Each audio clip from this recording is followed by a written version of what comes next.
দেখেন আব্বা, এত অজুহাত দেখেন না, আপনি চাইলেই কিন্তু আমার টাকাটা দিতে পারতেন।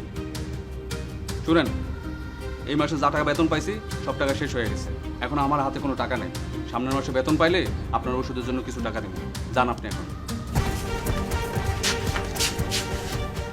বাহ বাহ বাহ বাহ, যে দেখছে আমি আর আমার মা নাই অমনিতে শুরু করছে পোলার কাছে টাকা চাইতে।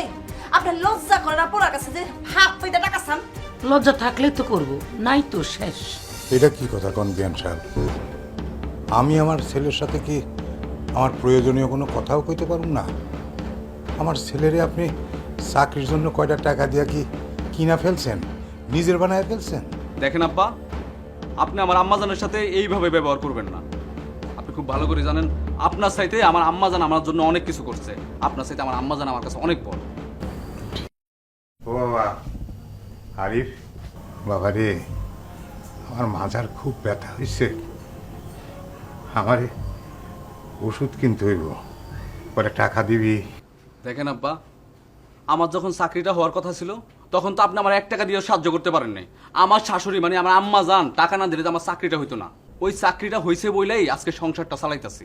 আপনার ওষুধ খাওয়ানোর টাকা দিতেছি, 3 বেলা খাওয়ান দিতেছি, তারপরও আপনি আমার কাছে কেন টাকা স্যার? তুই যখন আমার কাছ থেকে টাকা চাইছিলি, একটা দুইটা টাকা না তো, আমি এত টাকা একসঙ্গে কই পাবো?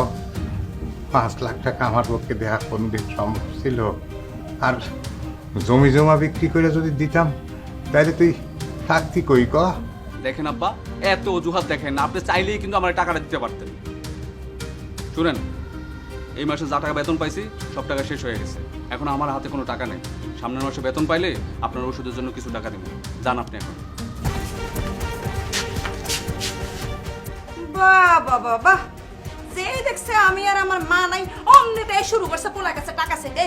আপনার লজ্জা করে না পোলার কাছে যে হাত পাইতে টাকা চান? লজ্জা থাকলে তো করব, নাই তো শেষ। এটা কি কথা কোন বিয়ান সাহেব? আমি আমার ছেলের সাথে কি আমার প্রয়োজনীয় কোনো কথাও কইতে পারুম না?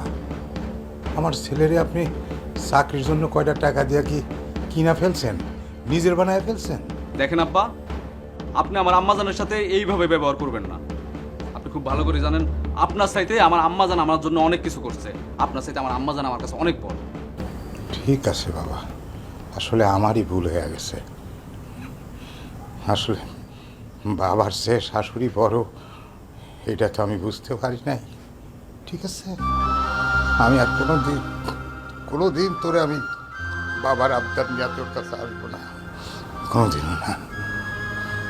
আমার জন্য ওষুধও কিনতে হবো না, কোনো টাকাও খরচ করতে হবো না। আমার আর ওষুধ লাগবো না। ওষুধ খায় তো মানুষ সুস্থ থাকে, বাইসা থাকার জন্য। আমি যখন বাঁচতেই চাই না, তখন আর ওষুধ খেয়ে কি হইব?